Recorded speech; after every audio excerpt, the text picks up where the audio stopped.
హరి ఓం నమస్కారः. మిత్రాని, సంస్కృత సంభాషణంలో పాల్గొందాం రండి. సర్వేభ్యః స్వాగతం. మనము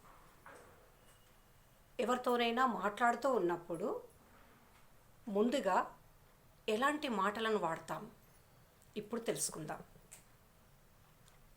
సమాజంలో రామభక్తాః, కృష్ణభక్తాః అంటే రామభక్తులు, కృష్ణ భక్తులు, అలాగే గురువులను ఆరాధించేవారు, అమ్మవారిని ఆరాధించేవారు ఉంటారు. వారు ఎలాంటి పదాలను ఉపయోగిస్తున్నారో మనము ఇప్పుడు తెలుసుకుందాం. రామభక్తాః వదంతి జై శ్రీరామ్ వదంతి. కృష్ణభక్తాః కిం వదంతి? జై శ్రీకృష్ణ, జై కృష్ణ, హరే కృష్ణ ఏవం వదంతి, ఇలా అంటారు. అలాగే జై గురుదేవ్, జై మాతాజీ, జై అంబా, శ్రీమాత్రే నమః ఇలా అంటూ ఉంటారు. వీటిని మనము అభ్యాసం చేయాలి.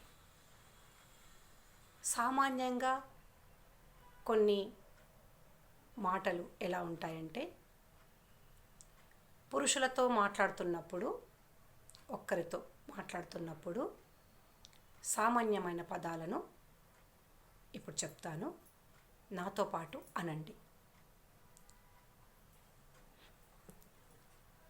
నమస్కారः మహోదయ చెప్పండి.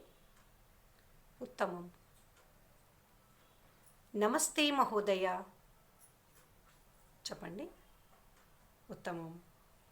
నమస్కారः, నమస్తే ఏదైనా ఒకటి చెప్పవచ్చు. రెండింటిని మనం వాడుతూ ఉండాలి, ఒకేసారి కాదు, విడివిడిగా. నమస్తే అన్నా, నమస్కారः అన్నా ఒకటి. అంతేకాకుండా నమస్కారः మాన్య, నమస్కారः ఆర్య, నమస్తే శ్రీమన్.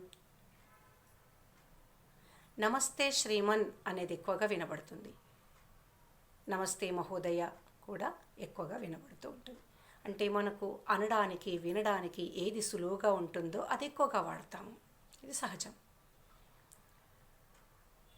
నమస్కారः ఆచార్య చెప్పండి. ఉత్తమం.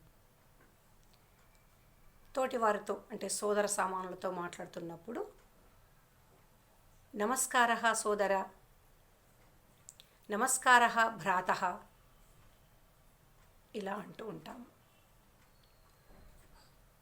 మిత్రులకైతే హరి ఓం మిత్ర అంటాం. మరి స్త్రీతో మాట్లాడుతున్నప్పుడు ఎలా చెప్పాలి? నమస్కారः మహోదయే, నమస్కారः మాన్యే, నమస్కారः ఆచార్యే, నమస్కారः అంబా, నమస్కారः మాతాజీ, నమస్కారः భగిని ఇలా అంటాము. ఒకసారి చెప్దామా? నమస్కారः మహోదయే చెప్పండి. ఉత్తమం. నమస్కారः భగిని చెప్పండి. ఉత్తమం.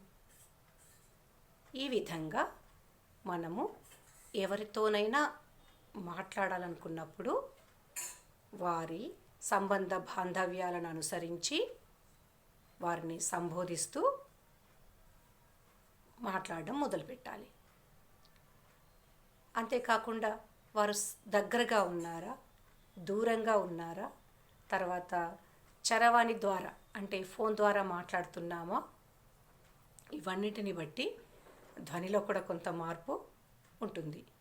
దగ్గరగా ఉంటే మామూలుగా నమస్కారః మహోదయ, నమస్కారః మహోదయే అంటాం.